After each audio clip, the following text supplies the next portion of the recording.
night, so we're not gonna do it in 3 hours. We're gonna do for whatever. Well, I moved this back. Time. Yeah. Maybe we should just do an arm wrestle and. Should we start with that? Yeah. Should we flip a coin? Who starts? Yeah. Oh, it's great. So when is it on now? Or is it on now? Or it's all on. Oh, so it's on. We have already started. Actually, we started a bit of 10 minutes ago. Intro music.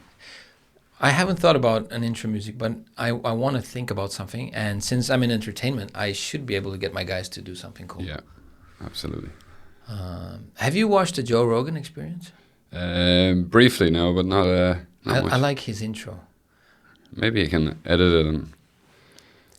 No, we all have to find our own intros. I have some ideas. You're an entertainer, a great saxophone player, so you can maybe get in something a little bit unique there for that. Yeah, we have to find something that matches the vibe and the brand. Yeah, absolutely. Yeah. That's great. Good to see you, man. Yeah, you too. You're all black. Yeah, so are you. So am I. We're both black. Yeah. What's up with that? I didn't get the dress code for today, but. I don't think there's a dress code. It's not that important. Casual. Yeah, it's casual. Yeah. People can show up as they are. But I do always have a tendency to go for neat and clean and decent. Yeah. But if people want to show up with hoodies and Berkeley t-shirts or whatever, that's whatever rocks their boat. Exactly. Yeah. Exactly. Great to have you on, man. Yeah, thanks very much, Johan. First podcast. Yeah, and first for me also. So it's an honor to be here. I wanted to do this 10 years ago, like all the other things in my life. It's 10 years, 15 years ago, and then you're just postponing it, and then eventually you just you find out you just have to do it. Yeah, that's it. Yeah, don't just why put it off any longer. Just go for it. Yeah. I mean, the best of luck with it as well.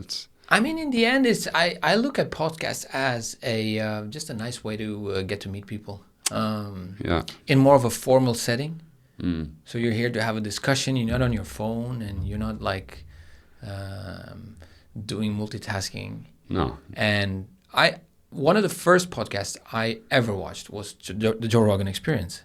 Yeah. And I discovered him about 10 years ago, and I was in Barcelona, and I saw him on YouTube, and I remember it was very strange to watch a person talking to another person like in this format for 2, 3, 4 hours. It was new. It was like nobody was doing it. And so it just caught my attention a little bit. Yeah. And then I thought the topics were very interesting, and he was talking about everything. And I just got hooked on it. And I remember I was sending it to some of my friends and like, check this out. And they were like, what is this? I'm not gonna watch 2 hours of two guys talking. Yeah. I'm like, okay, well, maybe I'm the weird one. I was listening to it, so. Yeah, no, but it's your interest. I mean, it's you're coming from kind of an entertainer's perspective, so I think that's when you're looking at it, maybe you're looking at it with different eyes than maybe somebody who's not in the entertainment, who has a heart isn't in it. Like it's sometimes we kind of get, I suppose, you can see the benefits of something like that. You're getting to know somebody more personally, and I suppose when you're doing entertainment, that's something you're doing as well. You're putting yourself out there to try and get enjoyment and fun out of people, and bringing an experience. And I guess this Joe Rogan was an experience that you were enjoying, same way as if you're an excellent saxophone player. I've heard you many times, and and I do my thing as well in the entertainment, and we're bringing a kind of an experience is what we're looking to bring. And I think when you're watching those two people having that discussion, I think you were getting an experience. You were for something for yourself. You're like, I'm really enjoying this. I'm intrigued. What's next? And you're kind of, you're on that hook of, and it's the same with entertainment. Like, what's going to happen? What's he going to play next? What are they going to do next?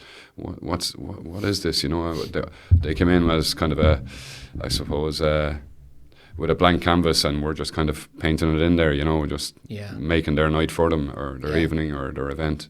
So. And there's also something about just locking yourself into a conversation in this way.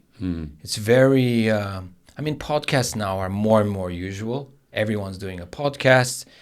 Again, in 10 years, so much has happened to that landscape. Everyone has a podcast now. But again, 10 years ago, it was very rare.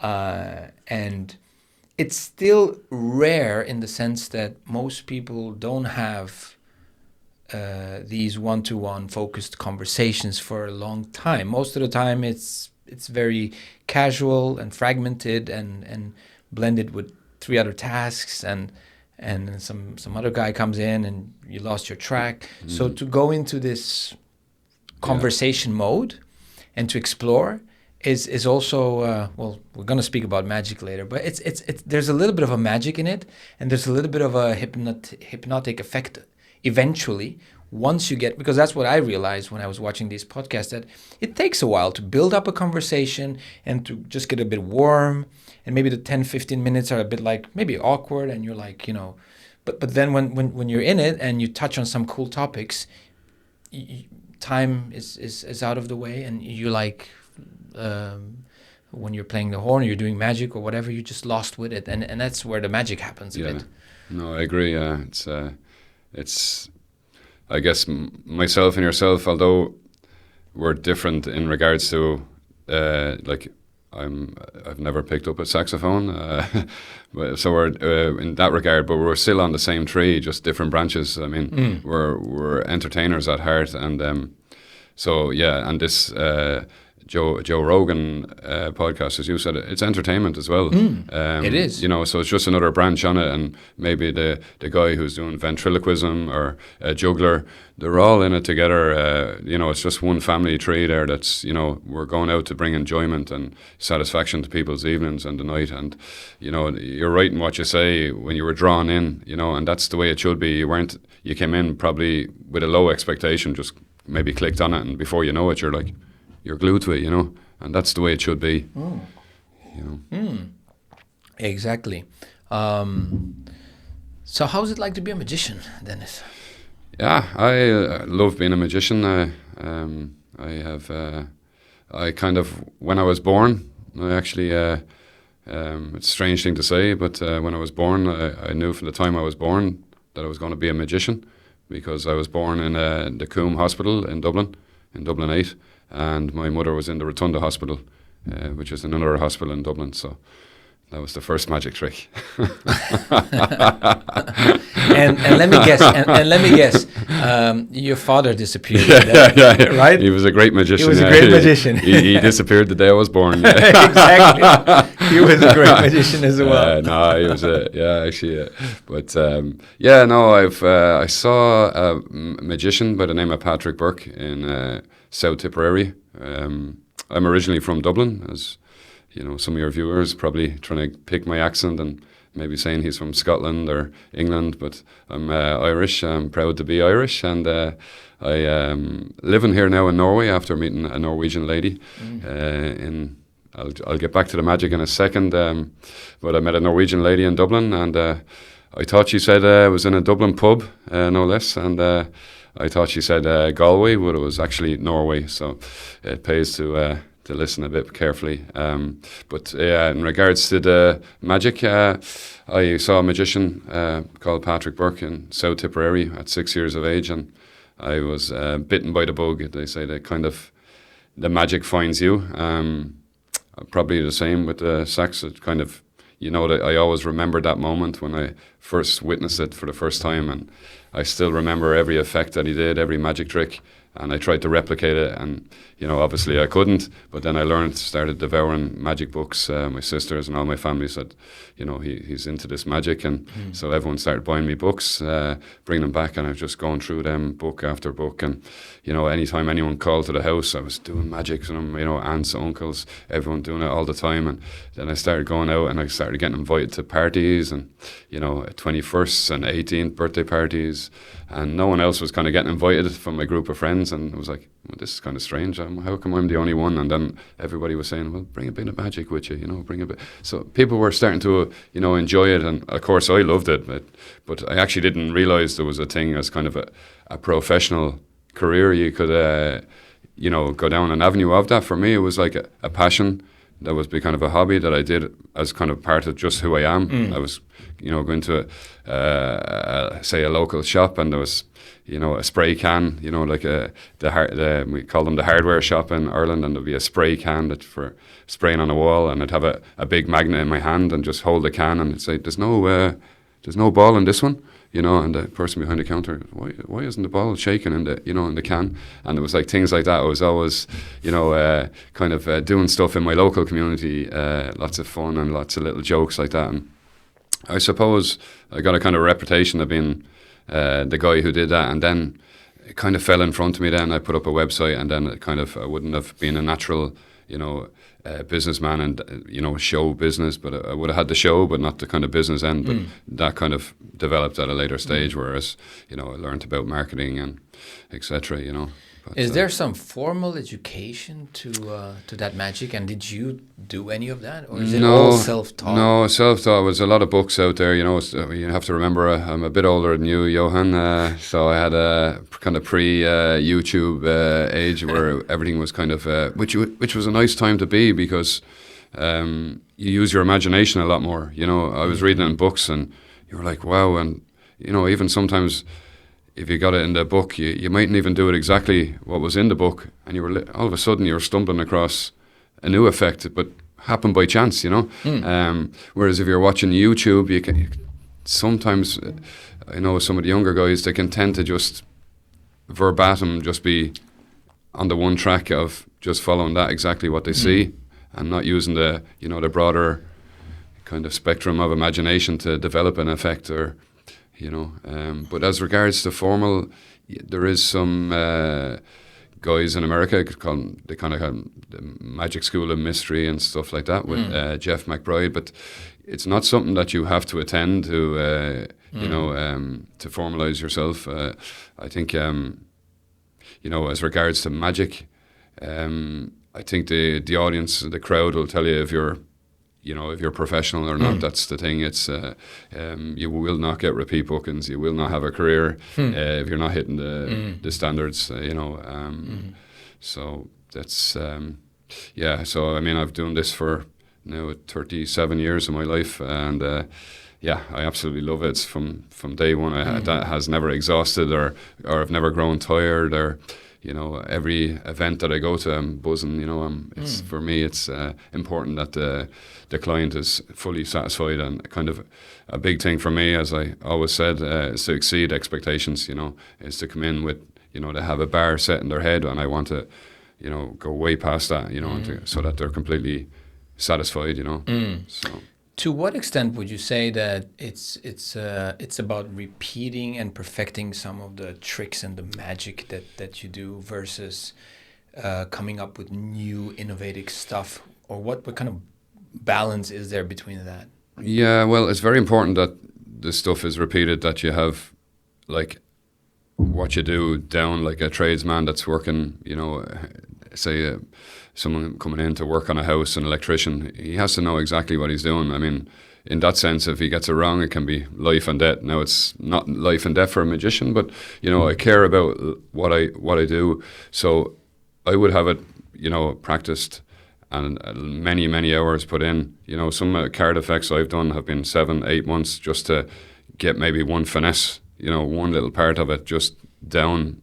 And it's, no different than yourself with the music. When the practice is there, you're doing something that you really love, and the end result. Like, I see the finish line before the race kind of begins, so I know when I start that practice, I already visualizing that goal, what you spoke about earlier, the hypnotic effect. I've that kind of pre-planned of where this effect is going to go, how I'm going to utilize it in my act, and that it sits and fits well with my character, which is one of fun and lots of humour.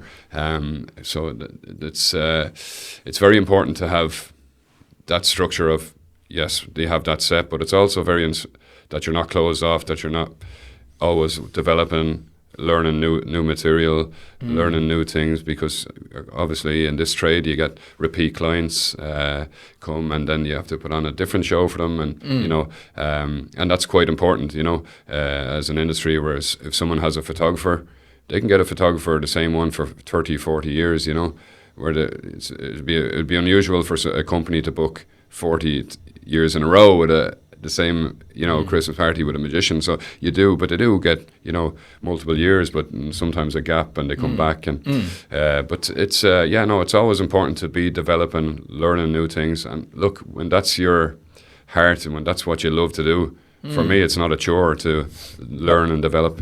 I also think I compared it a little bit to the music journey that I've had, and I started very late with music. I mean, I was always musical.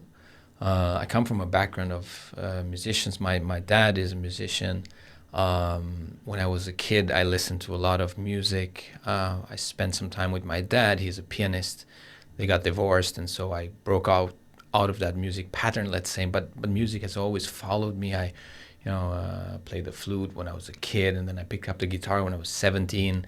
So music has always been calling me. And then very late with the saxophone. Like I picked the saxophone up 10 years ago. So that's a very late thing. But I've progressed quite nicely, and for the last 10 years, it's been quite a journey. But I see parallels to what you're talking about. With regards to craftsmanship and taking care of the details. Yeah, it's all about the details, right? Oh, absolutely. And in the music as well. And I find it fascinating that when you start off, like when I started 10 years ago, the level of paying attention to the details was just very, very low, because you don't know what to pay attention. You're not trained to see it. So the first few years, it's just about playing with it and recognizing the space. But then once you zoom in, you see more and more of the layers and the details. Absolutely. And that's when the work starts, because then you're like, whoa, I can spend a lifetime on this. And that's when it's like, so you can't do many things if you want to do it that well. That was my realization. It came after, I think, 5 or 6 years. It takes time. It takes time, because you're ignorant at first. You just don't. When it comes to music, my teacher always said, we don't listen. You're not trained to listen in the way that you listen when you practice an instrument. Yeah. And so when you start doing that, you hear all kinds of new things, because you're zooming in on that. And so I can imagine when you were with your cards, you after many years, you see some details there that it's just, nobody else sees those things anymore. Yeah. And so the parallel is again,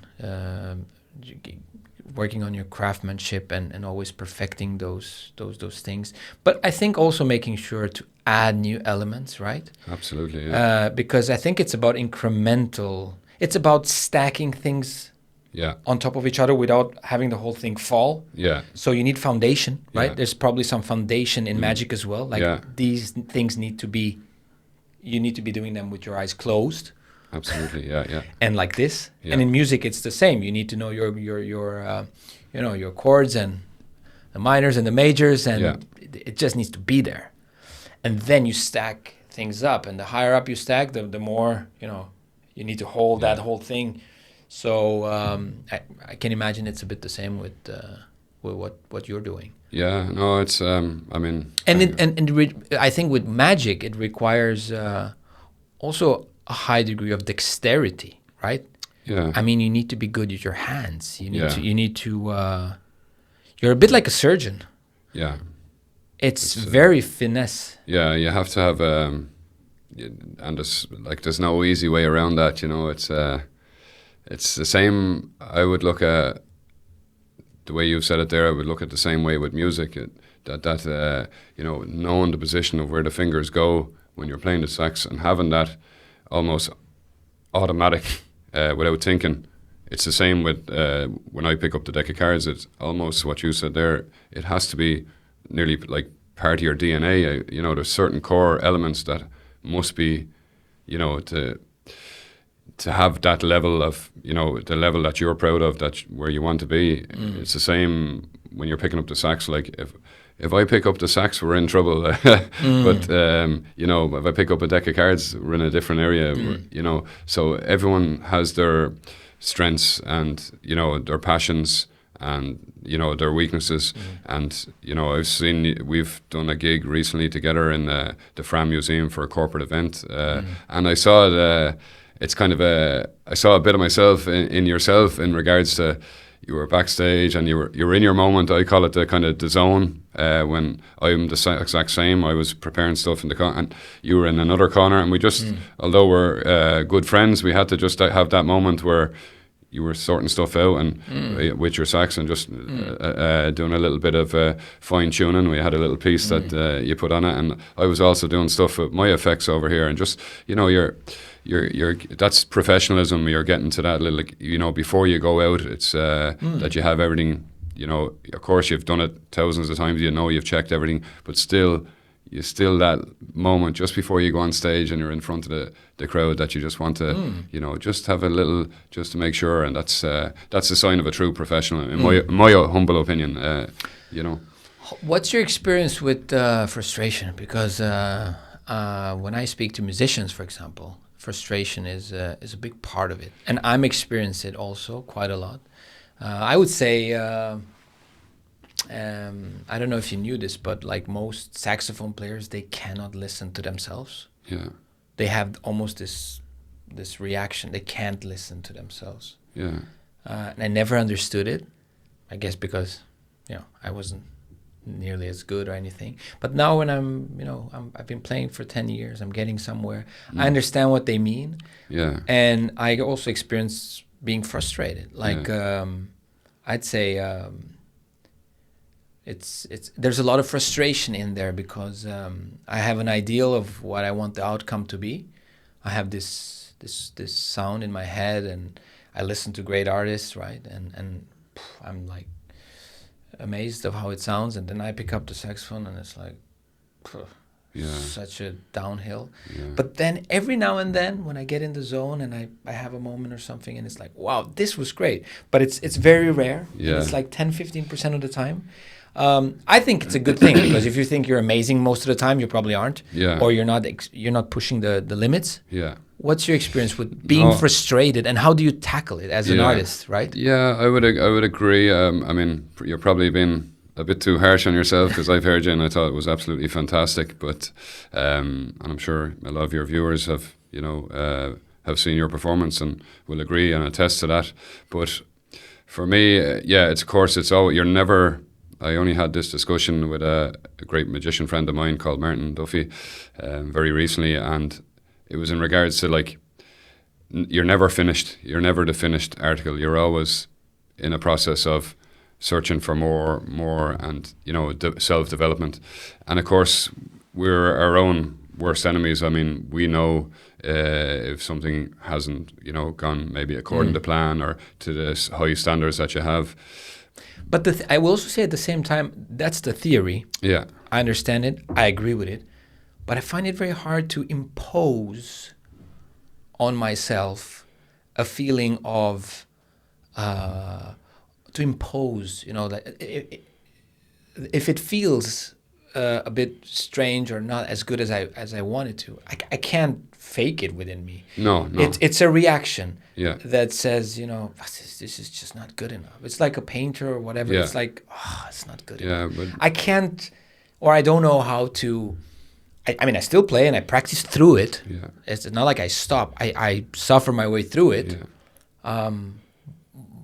But I can't choose to be content or happy if what I feel with the sound is not there. Yeah. So do you have that, or do you just feel joy and passion and flow the whole time when you're doing magic? Well, for me, it's a good question. It's a question I think every artist will, have. It's kind of like what's portrayed by your audience and what's in your heart in regards to, the perfection that you're looking for. And I think you've knocked the nail on the head, because as artists, everybody, you're trying your absolute best, as an artist. You shouldn't be in the industry if you're not trying your best. But so you're trying your absolute best.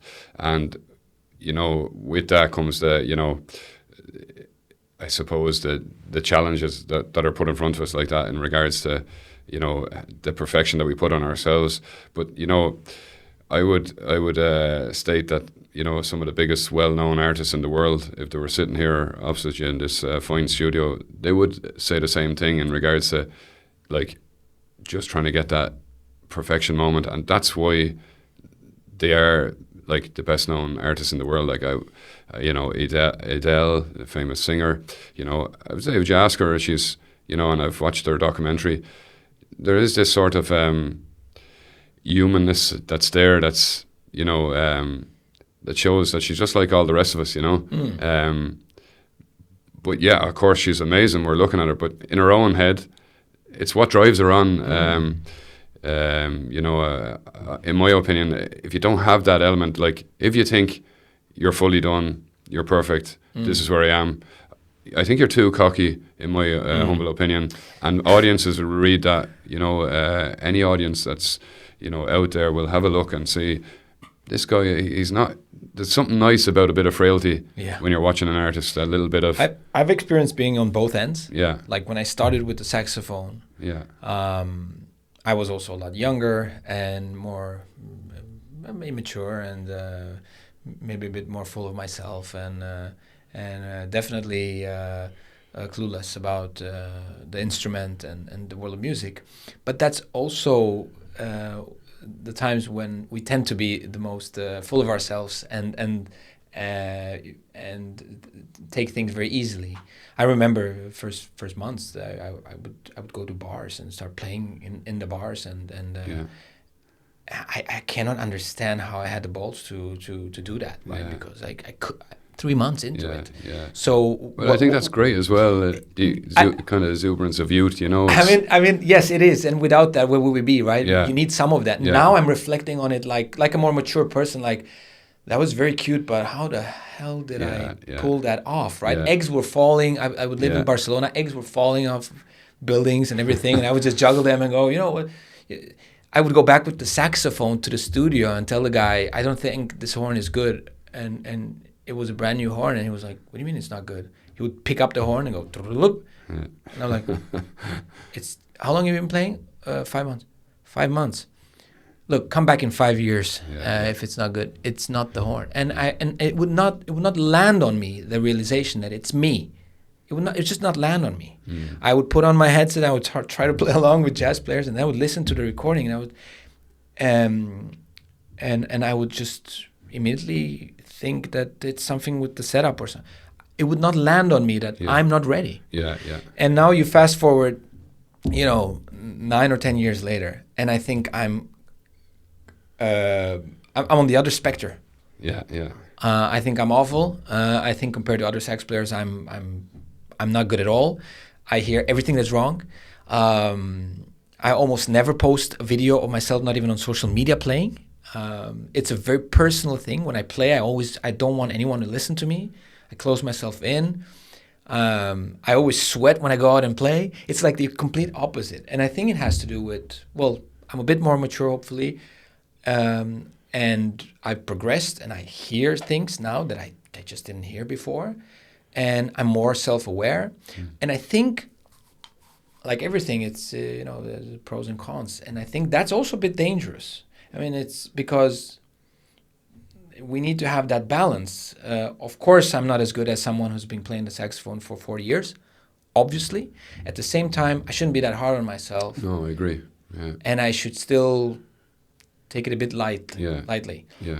So it's about striking that balance. I think. I guess, when you're gone to that level of perfection, maybe the one little note or something that you miss, you have to remember, I guess, that, if you're at a corporate event and there's, 150, 200 people, probably the majority of them have never even picked up a saxophone, so they won't miss that note. What they're looking for is this guy enjoying it? Like when I look at you, you look like you're enjoying yourself up there.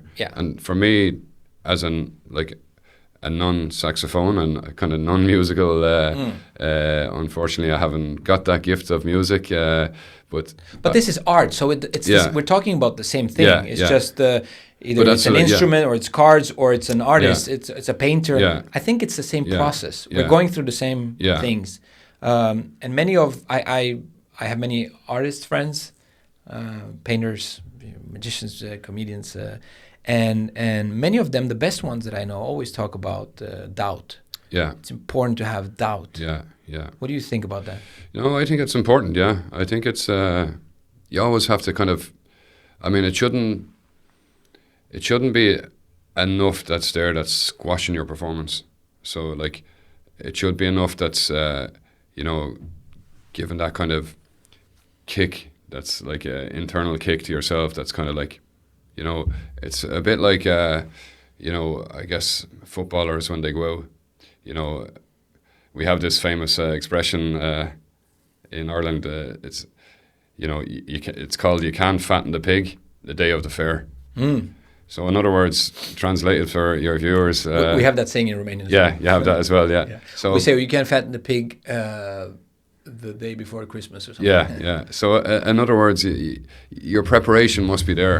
And if your preparation is behind you and you have all this work done for many, many years prior, and you're going out to now some event, or and you have this kind of doubt, your training kicks in as soon as you pull out that deck of cards, you pull out the saxophone. Like you always fall to the level of your preparation, not to the level of your expectancy. Yeah. And that's something my saxophone teacher always said. It's like you should be able to play this song or this tune. Yeah.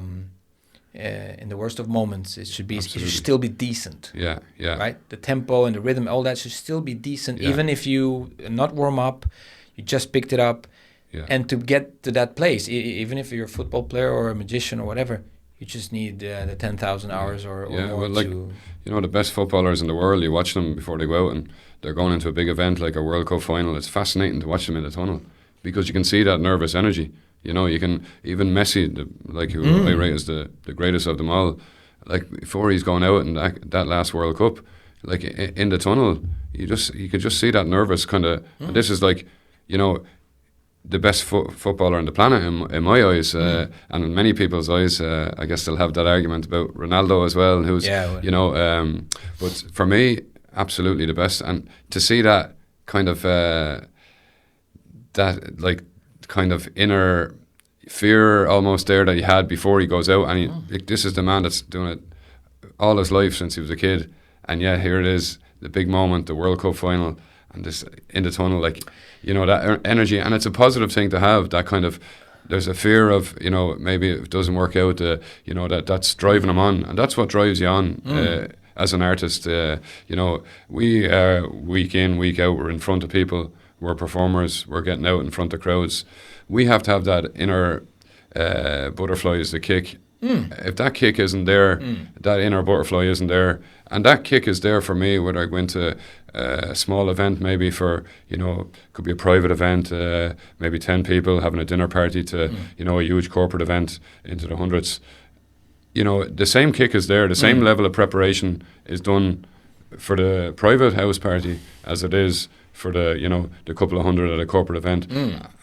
And that's the way it should be, the same care, the preparation, checking over your stuff, making sure everything, you having, all your equipment in order, the same way as what you do with the music. I mean, there's no way you're going out the door here without, everything intact, and it's the same from, it should be the same for everybody. Certainly for me, I even have a checklist in my case that I go through, and it's, and people say, why do you have that after, 20 years, Well, I have it because, the same question was asked to Steve Jobs about there was a wire at the back of one of the computers, an Apple computer, and he said, well, it doesn't need to be fixed there. No one will ever see it. It has a back cover on the back of it. He said, I'll know it's there.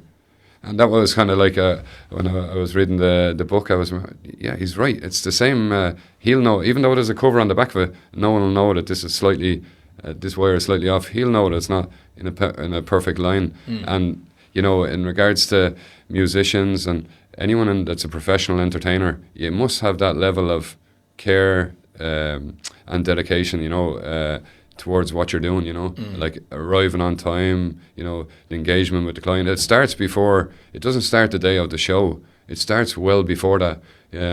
So the initial engagement with the client, how you react, how professional are you? Are you available for any questions they may have? Finding out questions about the event. Where's the VIP table? I must find out where they are. How many guests are going to be there? Is there anyone in particular that you want me to focus on at this event? Have you got are you entertaining a special client? Attention to details. Yeah, you need attention to details. Exactly. Yeah. Is that something that you think comes with age, or is it something that? Well, I certainly hadn't got it before, so I mean, it's something that I think comes with experience. That you learn, you learn to find out: is there something else on? Is there another music on? Is there a stage area? It's something that you just find out over time because you're going into the environment week in, week out, like a footballer or like a musician, like yourself. You must find out kind of what it is you're going into. Like a painter, if he's coming in to price a job for maybe in a house or in somebody's home, they must find out how many rooms are there, how much buckets of paint I need. Is it going to be rolled paint? Is it going to be brush paint? Which type of paint? Do you want matte? Do you want vinyl? Do you want gloss? So it's no different than anyone else's job out there. That same level of detail must be carried in to find out, here's an event. Every event is different, but let's try and avoid any pitfalls that might be in that event. Foresee what could possibly happen that you prevented from happen. So I'd have like backups of, like yourself. I saw your setup as well. Backup of extra leads, extra speakers. Even if I'm just lucky I have Samir because he gets to pay attention to those. Yeah. But no, you also have it yourself. The fact that you have a great colleague in Samir there as well, but you also have it. The fact that you have him there, that's like you also kind of safe netting any potential problems. We complement each other. Yeah, absolutely. Well because I am more of like the butterfly creative guy, and he's like he's the guy with the net. Come back here. Annoyingly, but carefully and. Yeah, no, he's meticulous. He's very good. Yeah. He's annoyingly meticulous. Sometimes, but it's a good thing. But it's a good thing because we don't need two butterflies. No, he's too many. Yeah. And we also don't need two guys who point out all of the faults. No, and we're not going anywhere. Then we're just stopping to fix everything. So you don't want to fix everything. Then you're never going anywhere. And you also don't want to just do everything and it's all half good. So I think it's important to have a team around you that complements each other. Yeah.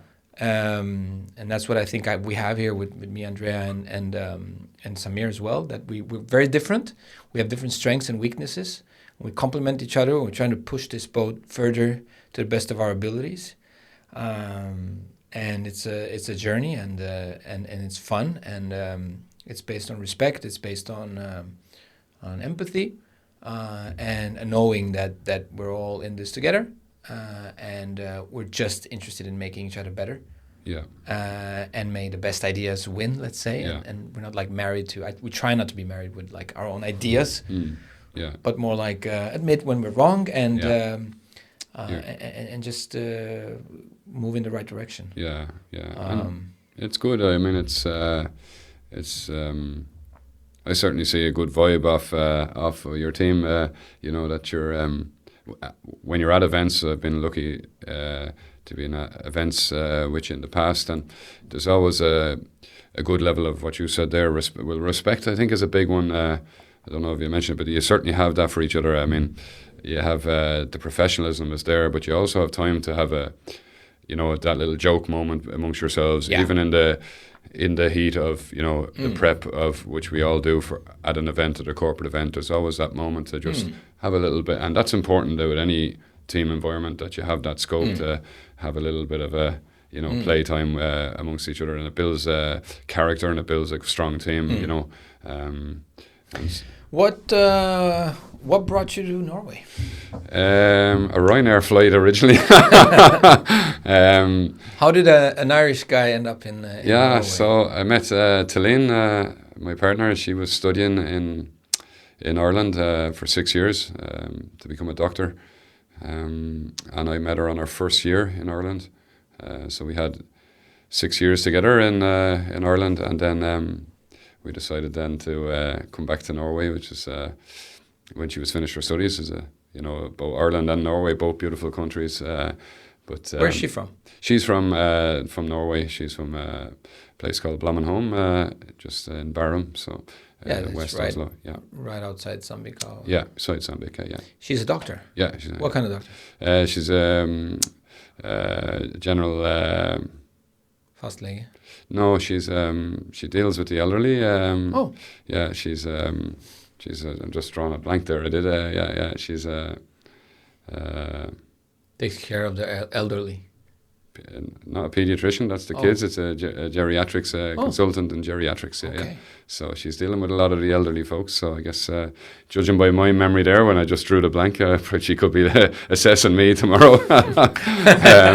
She watched this. Yeah. She watched this back and go. You didn't know what I was doing. By the way, we haven't scripted any of this, so as you may have guessed, I should have the geriatrics consultant written down. But yeah, she's doing that, and she's doing very well in it. You know, I wanted to be a doctor myself. I just didn't have the patience. So from doctor to magician. Yeah. That's a little. You know, I also was thinking about becoming a doctor. Oh wow! I will not go through the whole list of things I was considering, but I was so lost, man, when I was 18 and 19 about what I wanted to be. Like most kids, I think. Yeah. And I was so in doubt, like which way to go in life, career-wise. I was evaluating medicine.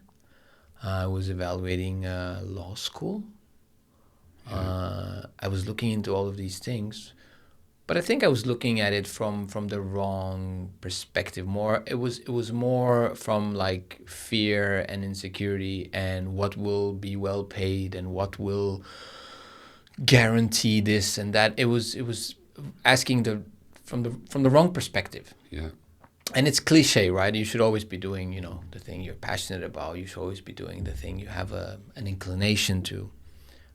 It's cliche because that's what our grandmothers told us, and that's what we know in our hearts we should be doing. And then how many of us are not doing that, and how many of us are ending up doing things out of fear or lethargy or whatever.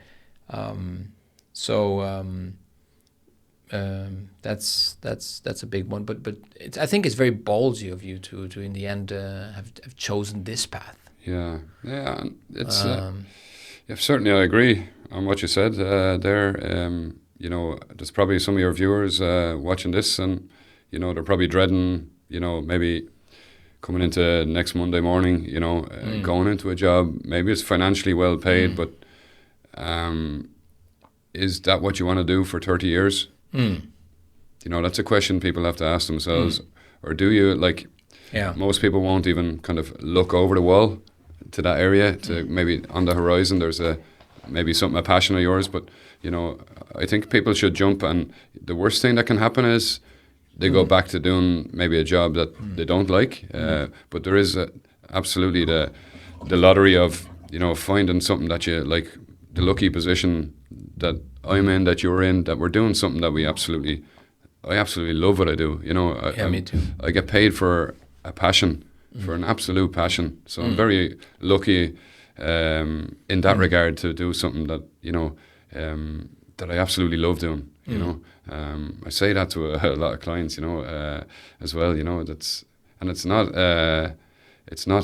said just for the sake of saying it. It's really, I absolutely love this whole entertainment area that we're in, you know. Yeah, me as well.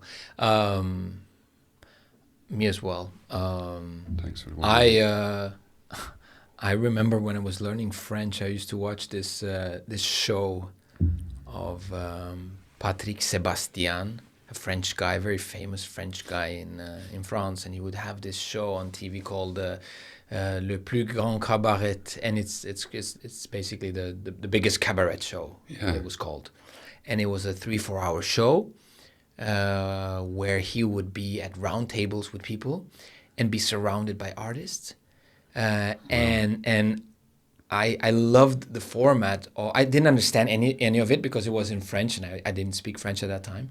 But it was a very popular show, and I would watch it for hours. And just he himself is an artist, and he sings, and he would be at these round tables with all cool artists, having cool conversations with magicians and singers and dancers, and then every 10 minutes or so, they would stop, and there would be a show on the stage. It would be a cabaret. It would be 5 magicians coming on doing a trick or something. It would be some dancers, or it would be a singer, or a talented painter doing something cool, or it would just be one or another kind of show and then it would go back to the conversations. Yeah. And it would be this mixture between the performances on stage and then the conversations at the table, back and forth. That was the format. Yeah. And I found that so fascinating. And it's still my kind of dream to one day have something like that, where you connect these two things. And so yeah. And I was quite young, and I was very fascinated by that. I really connected to that, and I connected to magic from a very young age. I loved magicians and magic and everything. So I'm definitely at the right spot now in my life doing entertainment. And thinking about cool concepts that can be relevant for our clients. Yeah. But I think it's it's some of the most interesting people. So it's not like there's some viewers watching and maybe noting that comment that I said about the Monday morning, but there's still opportunity. You can be at any age. You can decide to make a career path into doing something that you know what, I'm going to try that. Maybe they're at a position now where the finances are not as important as they used to be. Maybe they have the stuff paid for, and they go, what, I can take that risk now. It's a lower risk now, and go and do it. I think there's a price for everything.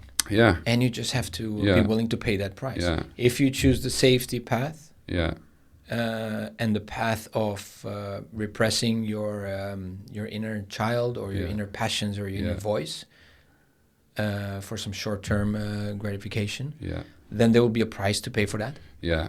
I agree. Yeah. And we don't know the price, but there will be a price. And then if you choose the courageous way of following your kind of your thing, there will be a price for sure. Yeah. In the sense of maybe periods of frustration and financial difficulties, and everything good to come is on the other side of worst first. Yeah. I read that somewhere, and it's always worst first. Yeah. When you're trying to make a change or going in that direction. Yeah. It's never just. Yeah. Again, it comes down to that self-doubt. As I mean, it is certainly a brave thing to do. To go into, say, not the norm, to go maybe working in, at say a normal 9-to-5 job, to go. Entertainment is certainly, in that regard, it's not like 9 to 5. It gives, of course, flexibility. I mean, you're not working 9 to 5 every day, but you might be out on a Saturday when your kids want to go, and that's part of the sacrifice of something that you love. My family now, I have 2 beautiful daughters, Isabella and Susanna, and they know. How old are they? Yeah, Isabella is going to be 10 in March, and Susanna was just gone 8.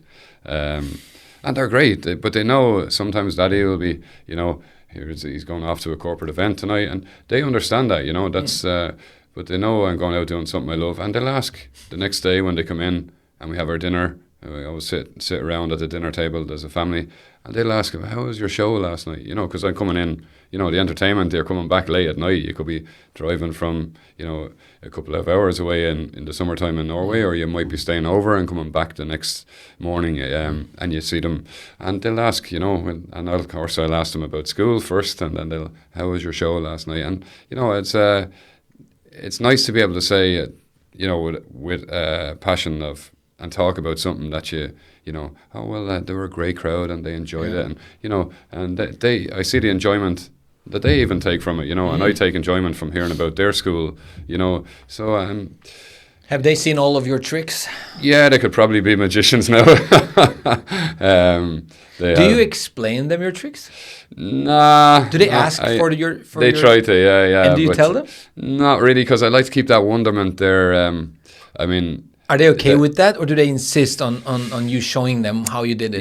There's a thing in me, like, for when kids are like kids like that they have this wonderment of magic, and that it should be, unless they have an absolute drive, and like what I had when I was 6, I was like, I have to be able to do that, and it was more than just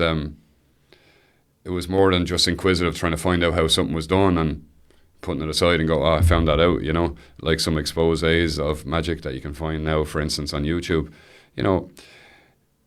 People watch them, they forget about them, they're not, it's not their interest. They go, that's how you done that, But for me, I had to find out, and learn and do it and replicate it.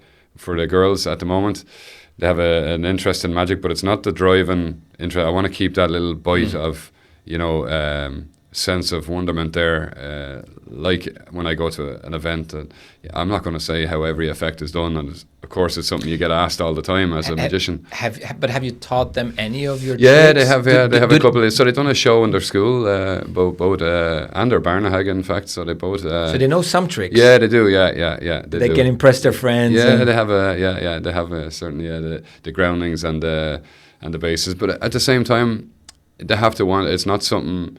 Like, of course, I'd love if they became magicians, For me, it'd be a really honor if they became entertainers. But they have to. It has to be something within yourself that kind of. I don't even know female magicians. That's not even very common, is it? There is some, yeah. There is some excellent, and they're really, and that's the thing. They're also brave as well in regards, and more power to them because they're excellent. There's some absolutely excellent female magicians.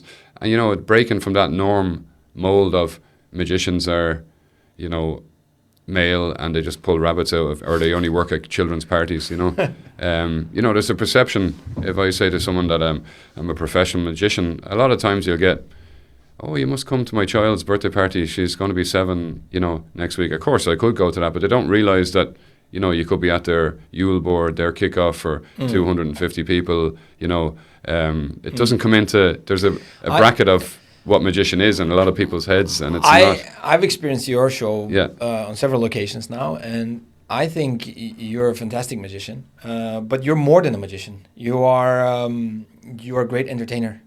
You tell a good story. You engage the crowd. There's comedy in there. There's magic.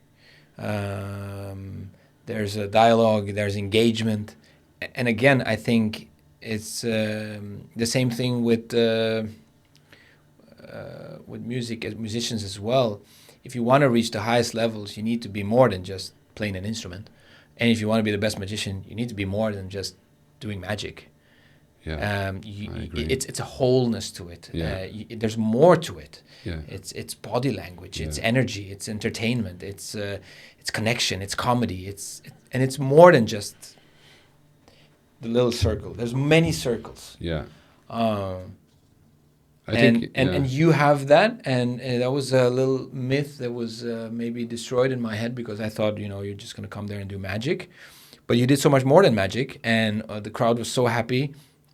And got so much more than they expected. And I think that's also a very important dimension to whether you've done a great job, is if you keep them, first of all, if you surprise them, they expected some magic, but then they got this kind of level of entertainment, that's fantastic. Yeah. And if you leave them with a sense of wanting more,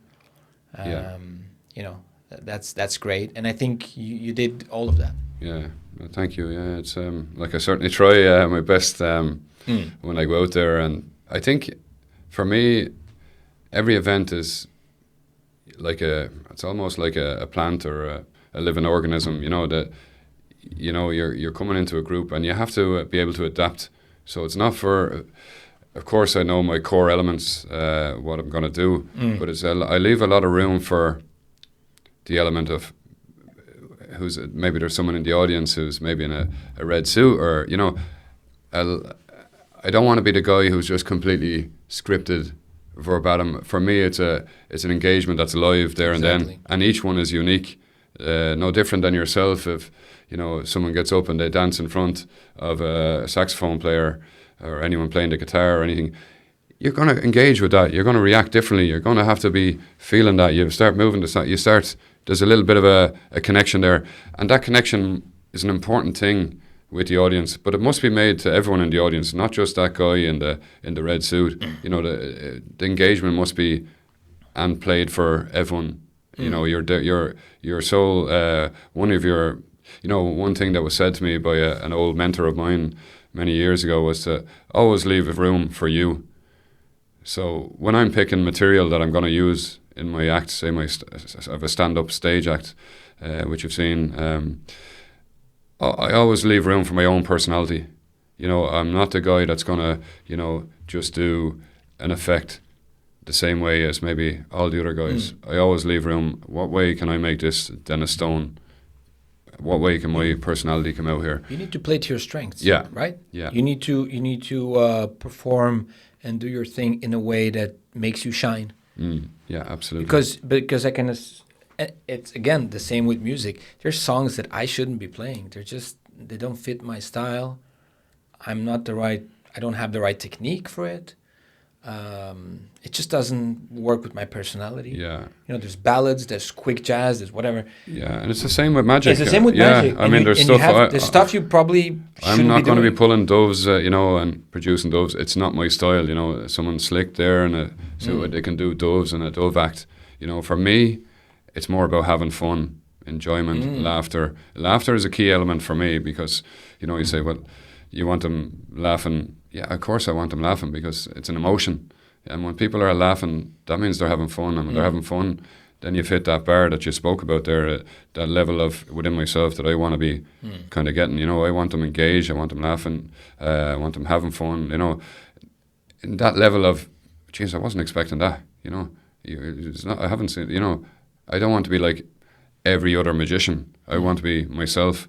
And what you said there about the brackets in the music, you know, some songs that you're playing that maybe you shouldn't play, I should play to this one. It's the exact same for me with the magic, only in effects. So if I can't leave, as what my mentor said, leave room for you, there must be room for you, not have so I only use the magic as a tool to get my personality, you know, out there.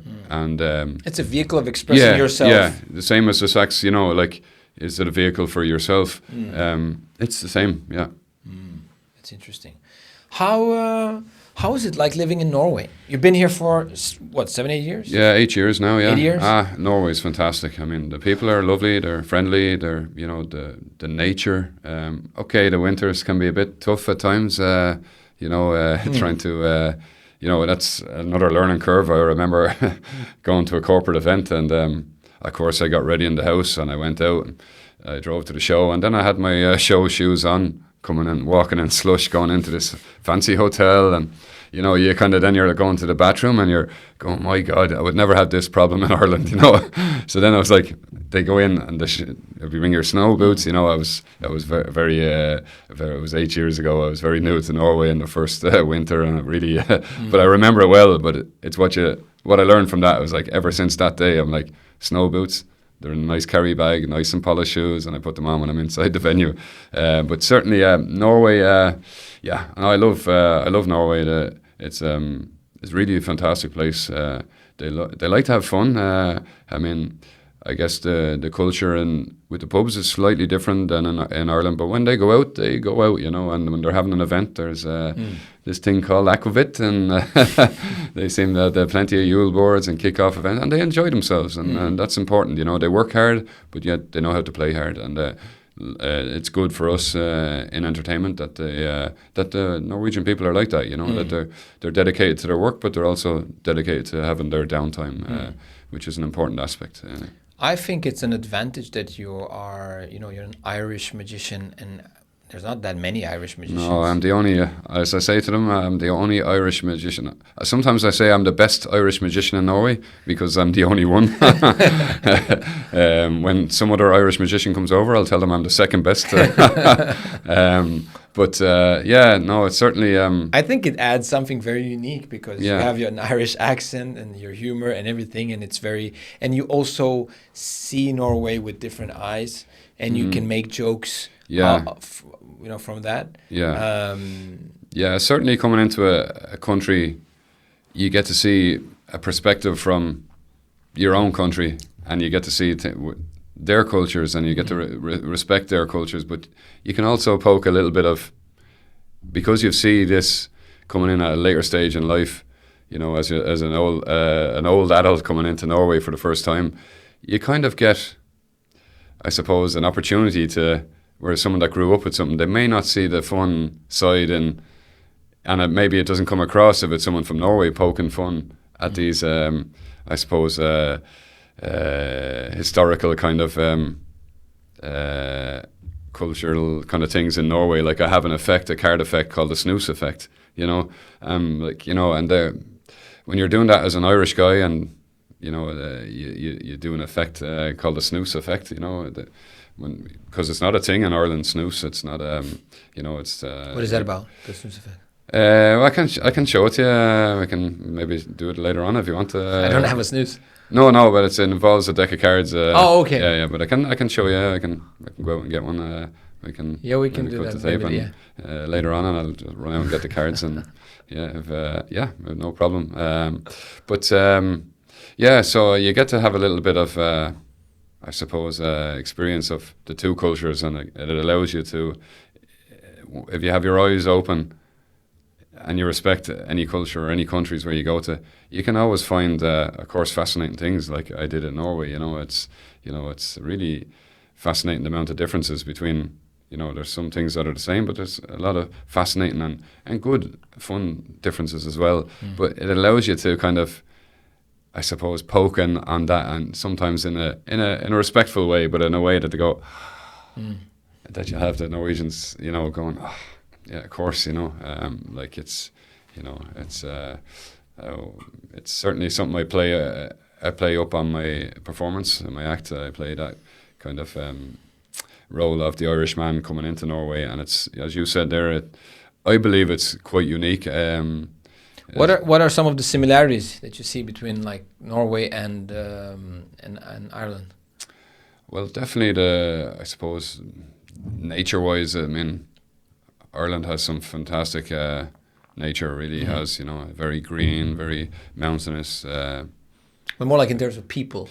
Oh, the people, I think that dedication, I think Irish people also have that dedication to work, but they also have that... national pride? Yeah, national pride is absolutely massive in Norway. I mean... And Ireland? I had some friends over. Yeah, I mean, we have it, but we don't have flags out on on every garden, and on every household almost. But in Norway, it's a very much thing to... And it's not a bad thing to portray their flag and their... They have great pride and passionate people, and you can only kind of witness that during the Winter Olympics when they almost shut down every workplace to go and watch the skiing. It's like if you happen to not know when that's on and you ring, it's like, what is this person ringing now in the middle of the skiing? It's everyone just watches their cross country skiing here in Norway, and I think Irish people are very passionate about sport in that regard as well. Although Norway wins medals, Ireland doesn't win so many medals, but we're always there, kind of the underdog, kind of competing, and we like just being involved in the race in regards to having that opportunity, that chance. And I think for me as well, at first when I came to Norway, I said to Talene, like, although I love the place, it's maybe I have to go back to Ireland, because I had my entertainment business set up there. I had all my clients. I said, they're not going to want, an English-speaking Irish magician. It's, it's not something I believe they're going to want. But then when I was here, I kind of realized, and again, it comes down to that kind of what we spoke about earlier, that kind of, that fear, that frailty that you have, as an artist, I'm not going to have, work here to, provide for my family. There's not going to be enough gigs, But then I turned that kind of into a kind of a strength. I'm like, there's a lot of corporate events that want an English-speaking as their native tongue, an English-speaking entertainer who's fun, unique. I'm certainly, if they're looking for an Irish one, I've ticked every box they want. But then that kind of pendulum, that kind of eureka moment kind of dawned on me. That's my target audience, Not very much unlike you mentioned earlier about having the wrong type of songs that you pick. Like me going in and doing maybe magic for, in a Barnahage is not going to be a thing. You do mostly corporate events. It's corporate events mostly, and it's all for adults at corporate events. So the breaking the mold of you're a magician, come to my daughter's 6th birthday party is not really, of course, weddings are a big thing as well. A lot of people, because they want to engage the two sets of the relatives when they come. I always call it you'll know what I'm talking about here, the gelling point at a reception of when they're having a drinks reception at a wedding. It's the same at a corporate event. It's the gel period. It's just the name I have on it, where they want people to kind of relax, take off their jacket, and they're a little bit stiff. And you get that with both sets of families as well. And you just want them to. It's almost like they're just coming together and gelling together. I call it the gel period, and I see it. You'll actually, if you were to get a decibel level, you see the difference after you've been. That's how you know. You could nearly measure it. It's hard to describe unless you'll know what I'm talking about, the entertainment. But when you go into a room at first, and it's all kind of, everyone's a bit almost stiff, and then when you're finished in the room and you've done your set and your act, that audible level of, they have an engagement thing that you can talk about, the gel period. That's the alcohol, buddy. Yeah. It's that as well. It's called Aquavit. It's called Aquavit. It's undistinguishable from your magic. Yeah, they didn't even see me. They're just drunk. Yeah. But it's. I think that's so for me it's How was it like in the beginning? You know, when you were new here, you didn't get gigs, anything. Certainly it was a struggle. How was that first period of like getting gigs and getting to know the landscape and getting to know people? Because you had your client base in Ireland. Yeah, I was. My whole client base was in Ireland. And you probably still do events there. The odd time with corporate events if they ring me, and I still can travel back if they're a corporate event. I can still go back for, but primarily most of my work is in Norway. Sometimes I'm in Sweden, sometimes in the UK as well. How was that initial first period? Oh, that was tough, that was really tough, because you go through that, self-doubt period, and as someone who was an entertainer, and still is, but with real kind of heart and real enjoyment and real faith, you have to have kind of, I suppose, a strong kind of belief in what you do to stick at it. I think it was for me, I remember it distinctly, it was really a tough, struggling, hustling for kind of just getting your name, just getting a gig, I mean, it was almost a celebration to just, to get a gig, and your viewers be saying, geez, who's this guy, but that was when I came here, and there was definitely, at that period, there was a lot of self-doubt in regards to, I don't think I can be. I said it to Talina. I remember sitting down and saying, I don't think I can be a professional magician in Norway. It's, there's no, like at that time I couldn't see the avenue, I was ringing, but then, I went out and I saw I got some gigs under the belt, and then your confidence kind of, I suppose, you get your kind of mojo back. What you had in Ireland is almost like it's slowly coming over on a boat, just to say, and pat you on the back, because that's the way it felt. It was like the first year was a real, of course it was a real tough. It wasn't like I came in and I had this marketing plan. As I said, I'm an entertainer at heart. I'm not very massive on in regards to the of course I've got better now, but on the business end of it at that time I was, and I still wouldn't be on the tops of that. But as I say to clients, do you want a great web designer or do you want an entertainer? Because, if you see some of the websites and you see everything there and you go, wow, that looks amazing. But you can't fake it on the night when you're standing there on stage. That's when that's when you value the determination of your fee, But that's also another thing that, and I find that especially true in Norway. Yeah. I mean, it's human nature, and I guess it's valued everywhere. But in Norway especially, is that they judge the level and the quality of the entertainment based on the facades, the web page, the design. Yeah. Look, it's and it's not always correlated. I mean, it's like a restaurant. Some of the best restaurants when I lived in Spain were the shabbiest ones at the corner with you wouldn't even want to go inside. It was And the shiniest one in the middle of the center, they were a ripoff. The signs that were going like this. Yeah. And sometimes it's like that in entertainment as well. You see some really fancy, good-looking web pages. There's a lot of money behind with the design and everything, and then you get the the experience, and it's maybe not. And then the other example is where you have just a practical, decent Yeah. web page, and then you surprise when you Yeah, and that's the when thing. you I perform. mean, at the end of the day, they're not looking for a web developer. I mean, they're looking when they have 200 people in front of them for someone that can get on stage, you know, But and that's- entertain them. But that's how marketing works. Yeah, exactly. We have to Yeah. understand that Yeah. as well. Yeah. That, you know, if you are a client and you're looking to, you're browsing and looking at 3-4 options, Yeah. it's human nature to pick the Absolutely. shiniest object. Absolutely. Yeah. You know. Absolutely. Yeah. It's So we also have to learn from that. Yeah. And that's what we're doing. I mean, that's the thing about never being the finished article. I mean, there's a reason, I guess, why we're here on this doing this this evening as well. It's, you know, so that people have an opportunity to exactly. you know, to see who we are. This is also why I want to do this. Yeah. Apart from me wanting to get to know you and Yeah. other cool people and have interesting discussions, I want this to also be a deeper avenue into who you are. Yeah. So that people that, you know, evaluate whether to book your services to know more about you. Yeah. Who's Denis, where he comes from, and, you know, Yeah. I think that's part of your. It's part of the selection process. Yeah. It's a little bit of marketing for you, Yeah. but it's also, you know, getting to know. Yeah, and I think that's important. I mean, for me, the personal touch with clients is, you know, it's, and I take an interest in them as well when they tell me about their, you know, whether they play tennis or whether, you know, if they have whatever sports they're involved in, family, you know.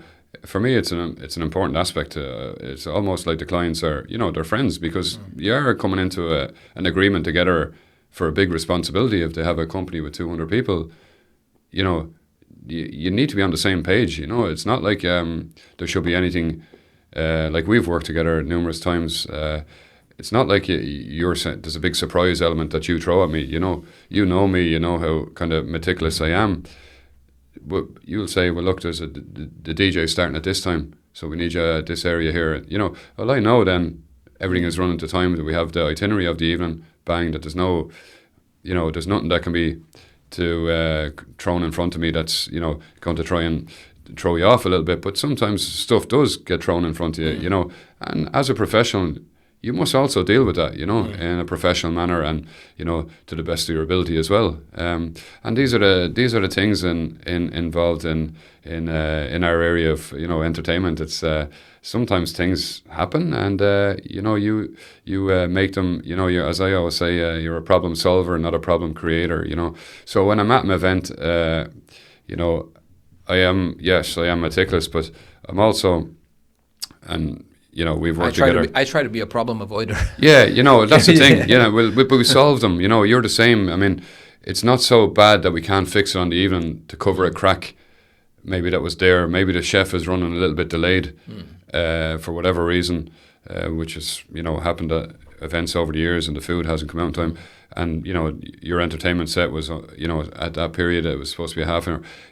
Is knowing that here's a client that's under a bit of pressure. Just doing that extra bit for them and going around and making sure that is unseen, you know, or, you know, covering up the cracks is, you know, being adaptable. Being very adaptable flexible and not sticking to a rigid time frame, because we're not delivering, you know, this is entertainment. Yeah. And yes, there should be a schedule there, you know, we work from absolutely, this to that, but it can go over time, and we have to be flexible. And not on due to your own faults either, you know, entertainers. If you're always watching, you know, your watch, you need to go. You're probably not There's a reason I don't wear a watch, you know, and that's because of, you know, this mentality of, you know. You're there for the evening. Yeah. If Talene says, you know, if I say to Talene, well, it's due to finish at, you know, 9:30, you know, on their schedule, they've sent me an itinerary of the, you know, that can often not be even started, you know, the entertainment by 9, and that's. You know, I'm there, but it can be just the way the event has gone. Maybe a CEO of a company comes up and, you know, he wants to give a few awards or have a chat with you know, or maybe a surprise that nobody expected. And, you know, even the person who was booking on the email, it could be them pulled up and an honorary member or something, you know, for work, longevity in the company, or, you know, and a presentation, and all their family come out, you know, which has happened in the past as well. And there's an extra 25 minutes, the whole schedule has gone out. But it's been on the same page as that client that's booked you, as the crowd that's there, feeling it and knowing and being professional, and not watching the clock going, well, I was supposed to finish at 9:30. Thank you very much. Good luck. You know, it's having that, you know, that I had to have some of these discussions with some of the artists that I work with, because not all of them understand this. Yeah. And some of them are very tied to the watch, let's say. Yeah. And so I had to have these discussions a few times. Yeah. Where it's like, yes, the agreement was until then, but it can go, it's 15, like 20, 30 minutes above. And we're in this for the long term, right? Yeah. I mean, this is not just this evening. In the end, we want to the client to be happy. Yeah. But that's the number one, yeah. I want to make the client happy, and if it goes, if it's a reoccurring thing, then I might point it out eventually. But as a starting point, I'll be flexible in that approach, and I understand that it's an evening, it's a corporate setting, and it just can go a bit more. So I just think it's important to have that in mind, and not be taxing the client at every point. Oh, now we went 10 minutes above, or because I'm not a lawyer, and this is not like, oh, you went 20 minutes. Like it's not a taxi trip. Yeah. Oh, you're being charged this and that. And you're dealing with people, and the thing is that they've invested, a lot of their time as an organizer of an event, as the client. They've invested their time. It's a big now for them in regards to the rest of their company saying, well, who organised this entertainment? Jeez, they're well done. And they get a chance to get compliments and not complaints, you know. So, and that is an opportunity for you to show them as a compliment, that they're going to get, So, like, at the end, I'll always thank that person as well who's, and thanks very much to, Ingrid, who's, if you, I'll make a joke as well. If you have any complaints, you can send them to her email address on Monday morning, as a joke, of course. There's no emails, well, hopefully not. But, no, there's none. But, like, it's very important to thank those people as well. I always thank the staff in the kitchen as well. And if possible, when I'm Toastmastering, so that's something I do a lot of as well, Toastmaster events. So there, I'm in charge of the time. So then, when I'm a Toastmaster, I must be, very much in control of the microphone and strict, but also flexible to let it go and, adapt the whole schedule. So you'd be toasting corporate events from start to finish, where they've just finished a conference, and then they come and they have their aperitif, and you might be doing some mingling magic there, meeting them, and then you're introduced by the CEO as the Toastmaster for the evening, and bringing them through that whole evening, where things can happen, like the food can be delayed, but it's just been. I love that role, by the way, because it's a role that's. It's a lot of pre-work goes on beforehand. As a Toastmaster, it's not on it's very much what we spoke about earlier, preparation.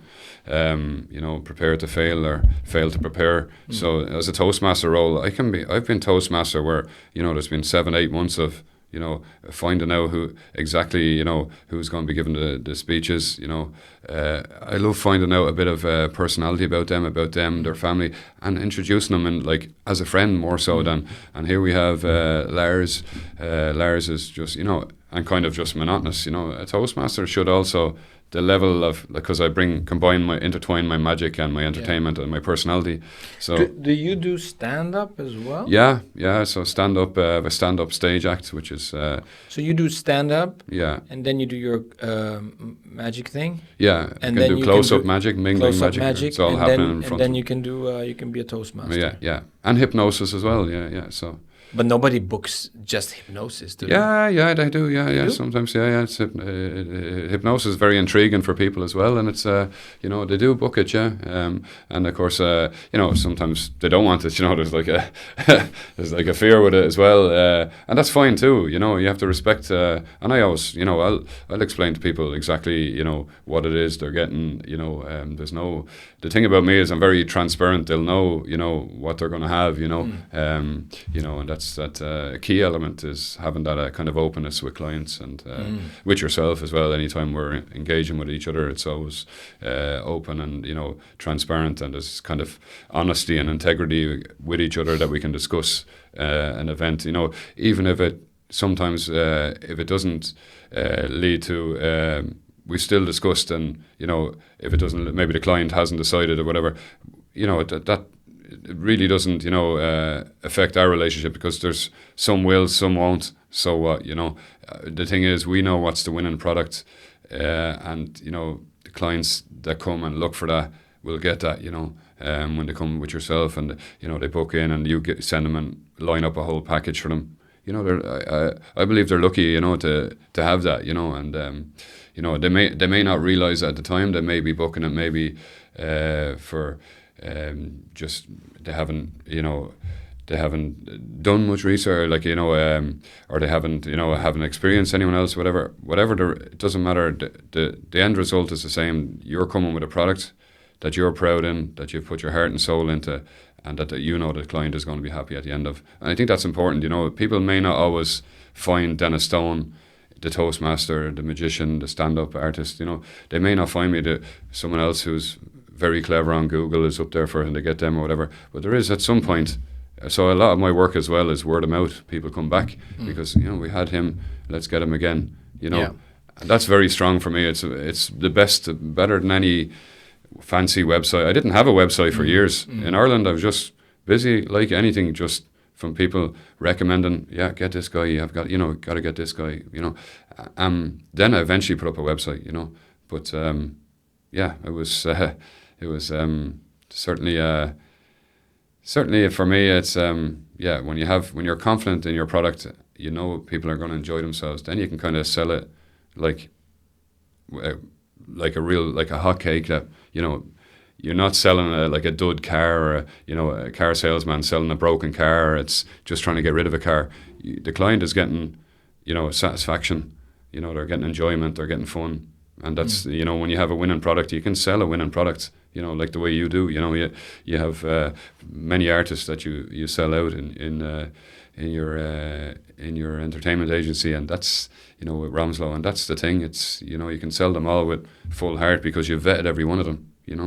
And I think that's important aspect to you, that you're not just going to the client, thank you for your money, and you're looking to try and build relationships with clients that they come back again, and that's, for me, that's a key element.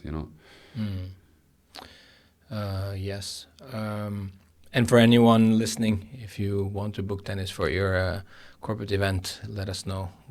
We'll get him in front of you guys. Pleasure, I can vouch for you. It'd be a pleasure. Yeah. You mentioned some snooze trick. You wanna show me the snooze trick? Yeah. Well, I just run out and grab them. Go out and grab your cards, or whatever you have there.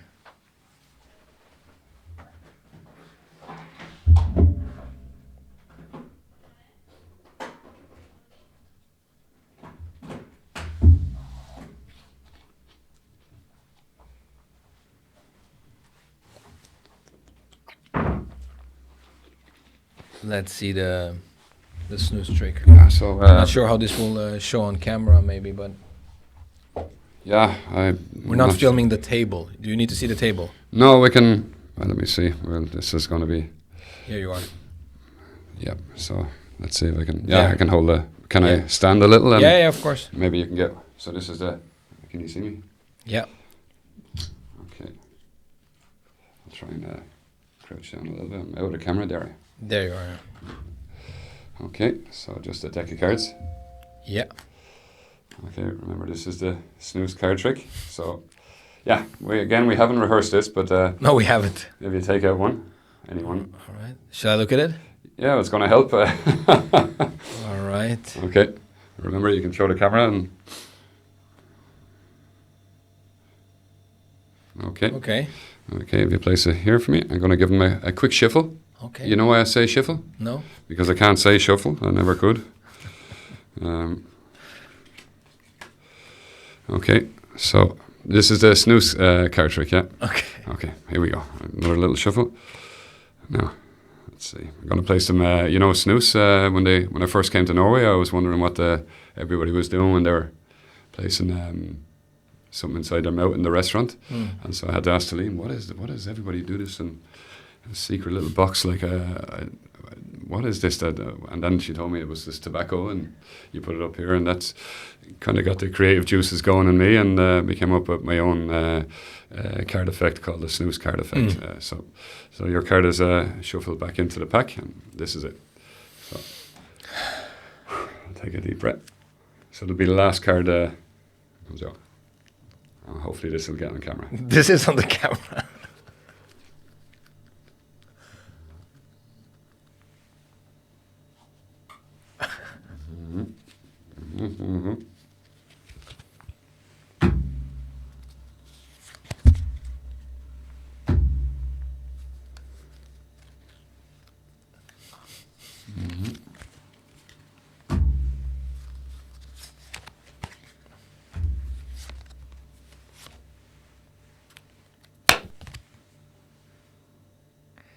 Not quite.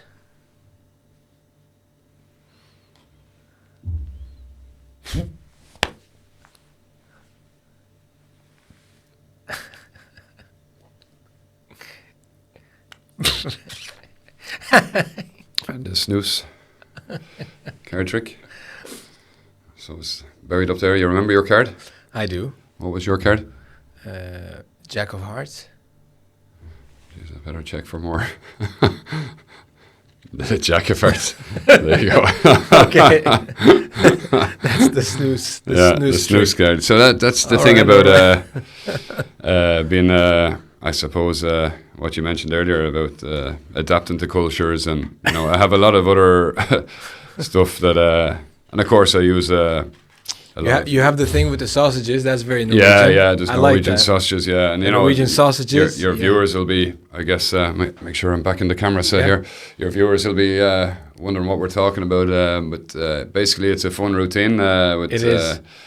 Again, playing on the culture. Anyone that comes into Norway will know, even if they're not from Norway, will know about the love of the Norwegian sausages. This fascination. I mean, if you had to be in a country where you can pull in and have petrol prices here, boom boom, and then all the pulser, all the sausages, 29 kroner. For the people that don't understand what we're talking about with the sausages, Norway is a country where sausages are. It's almost like an identity thing, right? I mean, it's part of their culture. It's part of their DNA, to such a huge degree. I remember when Andrea moved to Norway, one of the first, she was paying attention to so many things that I take for granted, obviously, because she's from Spain. Yeah.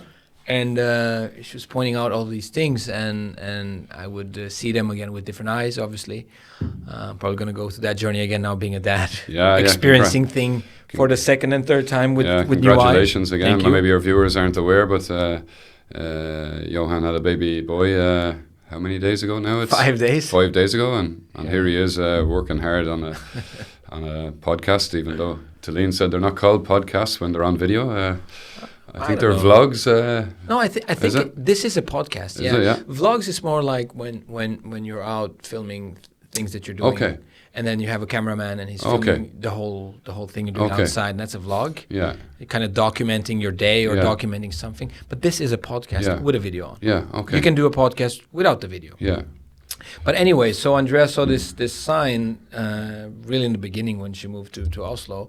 It was a marketing thing, so she just saw an advertisement for Narvesen, saying sulten, I mean hungry, and then pølse.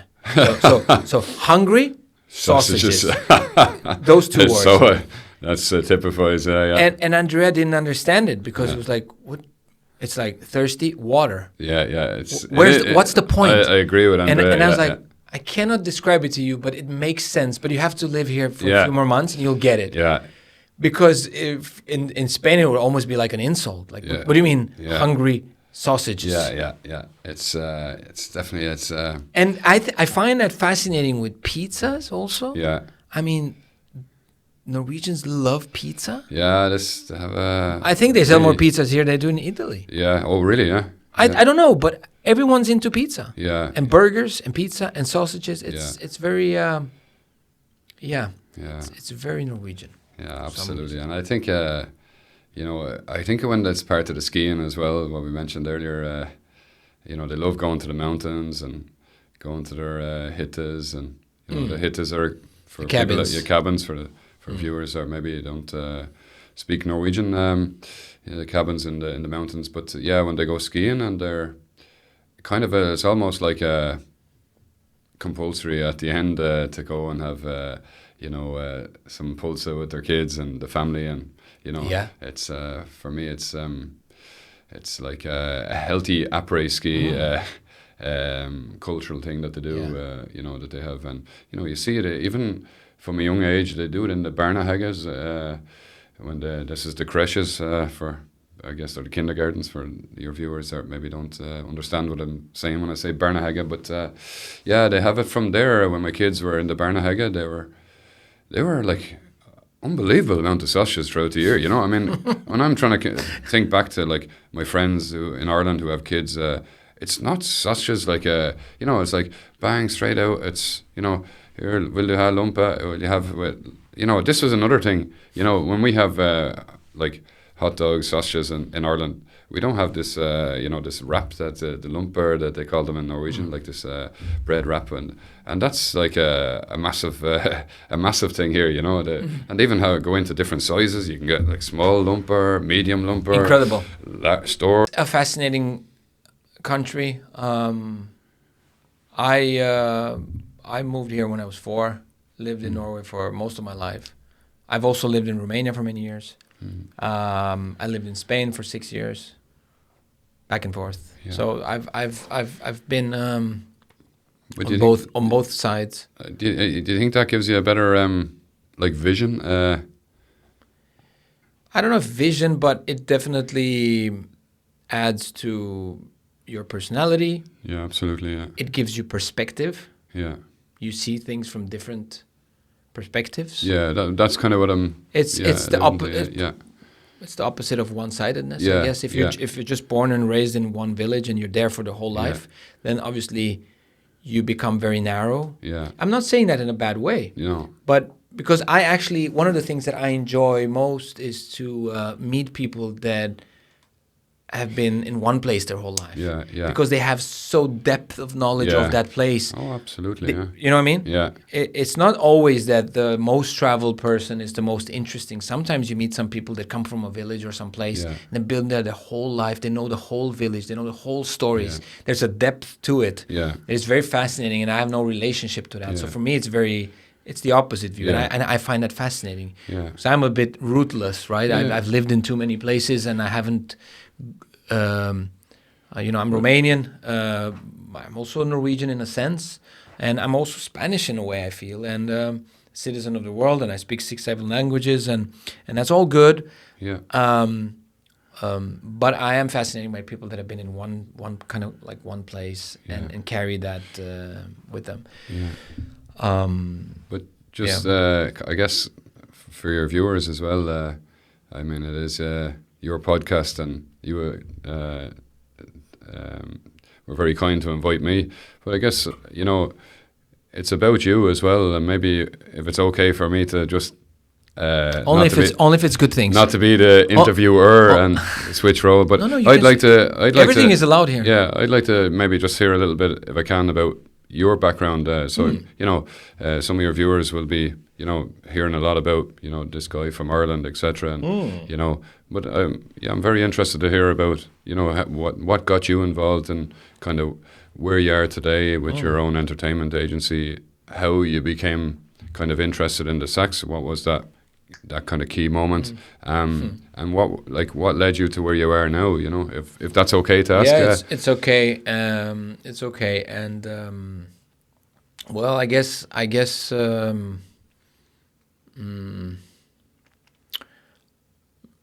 it's fair to say that I've always been more fascinated by arts. So again, my earliest memories are from a place in Norway called Gol, in the middle of nowhere. Oh, yeah. My dad in the late 80s got some gigs over there from Romania. Wow. I don't know how, but he had some friends, and they invited him over. And he flew to Norway, obviously, in the late 80s. This was communism times in Romania. Yeah. And he enjoyed it, and he went back again and again and again. And then I guess after the 90s, when, after the communism, he was he thought he'd move to Norway with my mom and me. I was 4 years old, and some of my earliest memories are from that hotel in Guriset and Oset. When I was a little kid, and he was playing there, and he was an entertainer, more than a musician. Yeah. He was an entertainer, he was doing piano bar and singing and playing and talking and beers on the, So I would watch that, and I would be around those people dancing, and he would always encourage me to go and talk to people and talk to the guests. And so all the videos that I have with myself from a kid, I'm talking to everyone in the hotel, and I'm trying to be funny, and I'm trying to speak to them and everything. I'm playing the piano a little bit. I'm picking up the mic. I'm singing with my dad. I'm trying to be funny. Yeah. So that's kind of my earliest memories.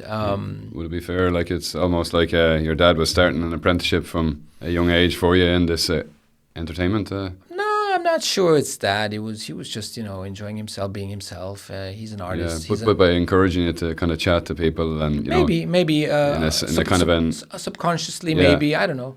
But that was also in me. You can't force a kid if it's not there. So it was there. Yeah. I didn't need a lot of push. No. To go and speak to all the people. I knew everyone in the hotel.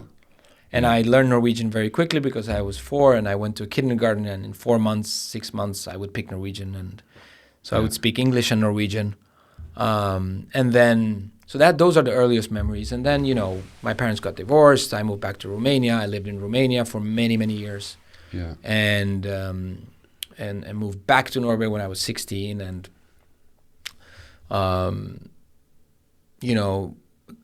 the music side of things kind of faded away, but it was always there, always a connection with music and listening to music and everything, but not in the same way. And 10 years later, I'm in Spain because I'm doing my master's, and I ended up in Barcelona, and I was working in the IT business, and very casually, I met some people that were doing events, and they asked me if I wanted to help them out. And suddenly I was doing events on the side. Yeah. And I was doing some cool afterworks and cool venues in Barcelona, and putting together some nice evenings. And then I was always thinking about how to make those evenings more interesting. And so musicians came in, and magicians and entertainers, and I was trying to make the evening more interesting. And one of the musicians was a sax player. Yeah. And I got really, really fascinated by that. And I said, I'm going to pick up the saxophone. I'm going to learn that, and I'm going to play at my own events. Yeah. It will only take a year or so, I thought. Yeah. Max 2. Yeah, yeah. I mean, it's just, So, but I also said to myself, I'll give myself 3 months, because, you say to yourself, you're going to start with many things, and you don't follow through. So I was like, I'm going to wait for 3 months, and if the urge is still there, then I'm going to start. So I did that, and after 3 months, I still wanted. So I picked up a saxophone. I found a teacher, and I started taking classes, and I got immediately captivated and really fascinated by the instrument, the sound, and everything. It was just strange to explain, but I was every single week at my teacher's place. We used to make jokes of it because it was Saturday. It's Barcelona. It's 12 in the noon. People are on the beach, drinking mojitos and playing volleyball, and enjoying the sun. And I'm in this crib in this neighborhood in Gracia in Barcelona, taking saxophone classes. And the saying was always, and you could have been on the beach now, and you could have been. But you choose to be here. Yeah. I'm not forcing you. And it's like, no, you're not. I want to learn this. Yeah, but you make sacrifices, or yes, of course. I mean, it's a sacrifice, but it's also I choose this. I want to. This is something I want. Yeah, you wanted it more than the beach. Yeah. And I did the beach as well. So it was not like I didn't do that. But it was just very important for me. For some reason, it was a calling. Yeah. It was to do this. And anyways, it took a long time before it even started to be sound like anything. It's absolutely fascinating how long it takes. Actually, it's really. I remember at one point I used to discourage people in the saxophone store to start with the because I was there buying things for my saxophone, and then you'd see a mother come in with his kid or something, and then, oh, my son was. I was like, don't start. I remember once I said, just don't start. I said, what do you mean? Like, just, if you're not committed, you don't want to do this 100%, I wouldn't start. And the mother was like, what do you mean? Anyways, I would get a bit too deep into it. You didn't get barred out of that shop, no? No, because it's just being honest. It is very, very, very difficult. It still is difficult. Yeah. It's incredibly difficult. So, anyways, I was doing events, and I realized I'm not even near at playing at my events. That's just going to be parked. And then, years later, I'm back in Norway. I'm working in the IT space, and then eventually, I just decided that I got to be true to myself and follow this path that is very meaningful for me. Did you when you came back across? Did you have that feeling like I must get into the IT? It must be like the secure kind of. No, it was from a secure perspective, and I was never passionate about IT. I don't even know if people are passionate about. I think passion is a strong word, and again, I think there's a lot of fear that plays a big role in. If you're really, I'm into philosophy and psychology, and we can spend a couple of more hours on that trail, but it's been my realization that that fear, how big of an impact fear can play in your life, and how it eludes you, and how you have to really pay attention and ask. That's where doubt comes in again. You have to ask yourself, am I doing this out of fear?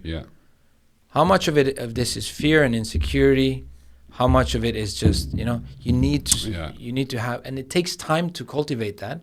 And sometimes fear can be like masked behind your intentions, because you're making money and it seems like you're making progress, so you can just cover for a while. So you have the sense of, I'm doing something very meaningful and it's perfect. And if you really look behind the curtains, it's like, you just made quite some money this year, and that's why.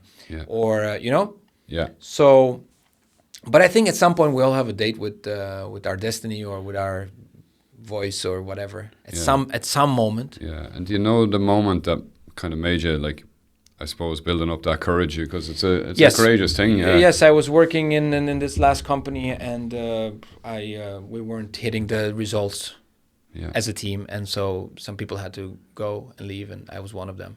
So, I left, and I saw that coming. And that was the moment a year and a half ago where I was like reevaluating. I went through a very tough period, and just thinking, what, am I going to go into a new phase with the IT thing and do this for another 3-4 years? And initially my goal was, to start like an event company. And then I realized there's a lot of work, and it takes a lot of time to do an event company. Why not just start with the thing I'm most excited about, which is entertainment. Musicians, magic, dancers, music concepts, these things that I understand, know, and we started putting together all these nice people, talented people from universities, from all kinds of places, and slowly and surely built a little team, and started to talk to companies. That was a good thing that I had already a list of companies I was already talking to before, and I had experience with sales and knocking doors and doing the sales job. You're a natural kind of. I'm a sales guy, but you're a natural networker as well. I'm a natural networker. You're more than a sales guy, because I suppose you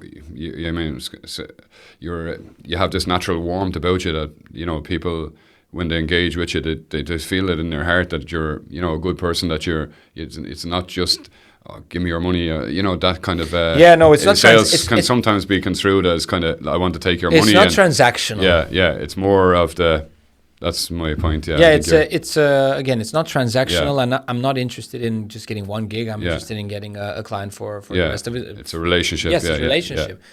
I want it to get better. Yeah. I want to understand what needs to, And so slowly we started building our own little portfolio and starting doing corporate events and starting focusing on exclusively the entertainment. Our slogan is your event, our music.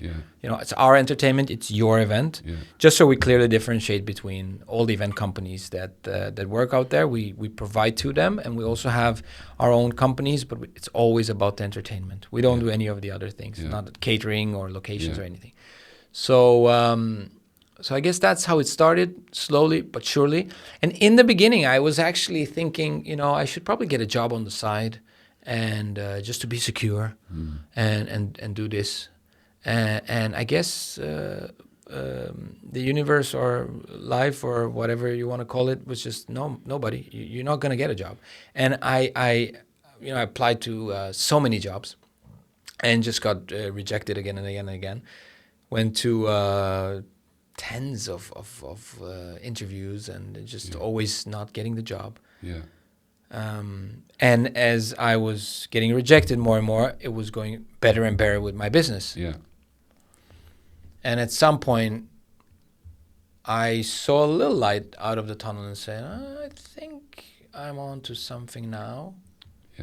I'm not going to apply anymore. So I stopped.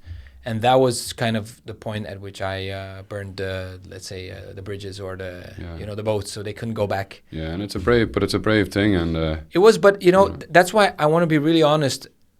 That it was not this decision and process has not been. I had help from again the universe or whatever, or the set of circumstances. Because had I gotten a job... they're kind of a blessing, I guess. A blessing in disguise, that you didn't, yes. Had I gotten a job and a well-paid job and everything, the tempo with my business had not been in the same way. So again, it's always, you never know when something happens, if it's a blessing or not. Sometimes it looks like it's a terrible moment. But you need to see it from a larger perspective, and you need time in order to connect the dots behind. So when you're in it, it's like very turbulent, and it seems like you're unlucky. And it's but now looking back, yes, this had to happen. It was good. It was that it happened this way, so I can focus on what's really important. And so here we are, and totally focused on the business now. Enjoying it more and more, getting more and more success. It's difficult and it's hard, like every journey, and we're still in the beginning. I mean, we've only been doing this for about a year and a half, a year at full speed, I'd say. And so we don't know where this is going, but what we do know is that we want to provide, we want to be an entertainment company that on one side creates, like I say, a professional home for artists, because I care about the artist landscape. This is not just a business where I want to provide some services. I do care about fostering an environment for artists in which they thrive, and I have some plans for that as well. And on the other side, it is a business, and we need to provide professional, reliable, unique, and cool concepts for that market. And it's striking that balance between creating that home for the artists and delivering those services for our clients. And I guess coming from the entertainment side that you had, from the saxophone, like I certainly felt it when we met about a year ago, I suppose now, that the way you spoke about it with such passion, the way you have now as well, how to treat an artist as well. So there's maybe some viewers that are, looking on that are also artistic, and maybe they're not doing it professionally even at the moment, but they have a professional level of their own standard. They could be working in a job, but they have that opportunity to reach out to you and make contact. Because I know from speaking from my side of it, it's certainly having worked with you numerous times now. It's certainly you're artist friendly in regards to your treatment to artists, and they're always, everything is always looked after, and there's no kind of no thing dot, as they say, no dot, no I's, all the I's are dotted and all the T's are crossed, as they say in Ireland. There's no stone unturned in regards to, you won't treat an artist the way you wouldn't want to be treated yourself. Exactly. And I think and that's a key element for both, you speak highly about the clients, and that's an important aspect, but it's also important, I guess, from, an entertainment perspective, a business that you have. We're taking a very long-term vision on this. Yeah. And I think if you're taking a very long-term vision, then you start paying attention to some things. If it's just for a summer, then, it doesn't matter. Yeah. But if you have a very long perspective, you have to think about, am I creating a culture where artists thrive? Am I creating an environment where I get a hold of the best artists? Where artists seek us out to be represented? Yeah. Are we treating them well? Are we paying them well? Do they get options with us that they wouldn't otherwise? On that side, on the client side, are we reliable? Can they trust us? Can they count on us? Is communication okay? All that stuff. We have questionnaires, that we ask both parties because we want to get better. And most of the times we have very strong reviews. Fortunately, we only have great reviews actually. Yeah. But I'm not happy with that because I always ask, most of the clients, they say, yeah, we're very happy. And I'm like, yeah, but what would it take to be like a whoa experience? Yeah, yeah. And then I start thinking, a whoa experience. And then they maybe sometimes come up with something because I wanted to take it to the next level. Yeah. I'm not in this to get a pat on the back and it's okay. And I want to do this better and better. It's the development so of the perfectionism. Yes, yeah. Again, I am a perfectionist. So I want things to get better. And I need feedback for that. And I need, we need artists that give us honest feedback and clients that give us honest feedback. And again, this is the long run. So we're not like in a rush or anything. Yeah. And this podcast is also meant to both be a voice and a portal for, the artists that we work with, a channel for our viewers to get to know who we are. But it's, as the title says, Beyond the Beats, it's supposed to be a channel where we also explore other avenues and go into other sidetracks that, complement the discussion. So that's a little bit the vision here. Yeah, yeah, it's fascinating, and it's very nice to be a part of the journey with you as well. And when we met a year ago, we kind of just met in a coffee shop in Oslo, and it was no a big song and dance. We just said we'd meet for a coffee, and then just after that discussion, I came out and I rang Talene, and I said, this guy, he's, he knows what he's doing. He's, and at that stage you're probably only 6 months, but you kind of you get I suppose, when someone speaks so passionately, so from with the heart of, like, as an artist, like that you are as well. So you have both sides. You have the business element. You have a great team with Andrea and Samir, and now Leo will probably be on board as well. But just tell him maybe to do sax and not magic, because he'll take my jobs.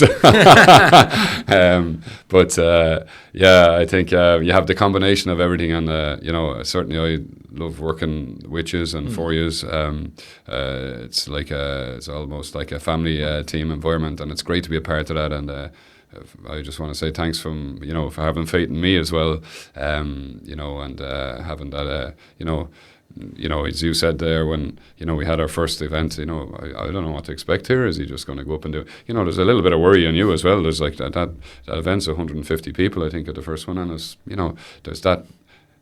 What's going to go on here? Who is this guy? There's probably a moment there of, have I done the right thing? Well, man, I put everything on. I banked everything on this guy. There's always a moment of that. Yeah, and so but you need to take that leap of faith. And to be a bit courageous. Yeah. And to say, okay, now we've done our fair of research. Yeah. I trust my instinct. Yeah. And now it goes how it goes. Yeah. And absolutely. But there's no money in the bank kind of thing. It's always trial and error, and but we need to become better at judging. I think Yeah.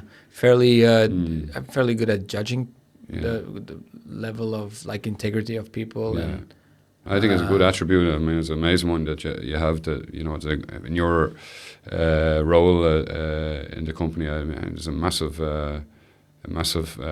thing to have in your bow, like a kind of a string to the bow, that you have that, because it's not everybody has that, they just, no, that's the first thing we look for, actually, integrity and people that we can trust. Yeah, and people that I can rely on, and then obviously the craftsmanship and talent and all that those things are important. But if the trust and the integrity is not there, no, I agree. Then we can't build anything. And that's on both sides. It works, and that's the thing. It's and you feel that here, and you feel that level of trust, and even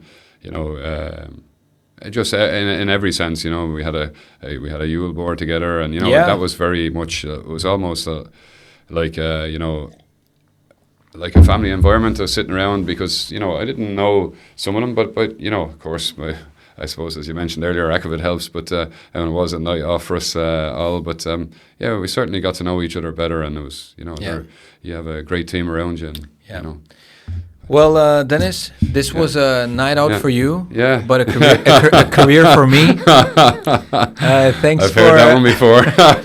He's robbing my lines now. Yeah. It was a pleasure having you on. It's always a pleasure to meet you. Yeah. This is the first podcast. Yeah. So I'm honored, we'll always remember this one. Yeah. And I'm looking probably making another one tomorrow just to get to edit this. Samir's like, I can't edit this. I'm sure we'll have other conversations in the future. Absolutely, yeah. Maybe with some Irish magic on the table, a different kind of magic. Yeah, absolutely. Liquor. Maybe some Guinness. Absolutely. Yes. Yeah. I'll see if I can convince Anytime. Andrea to smoke my cigars in this room as well, and then who knows what we'll be discussing then.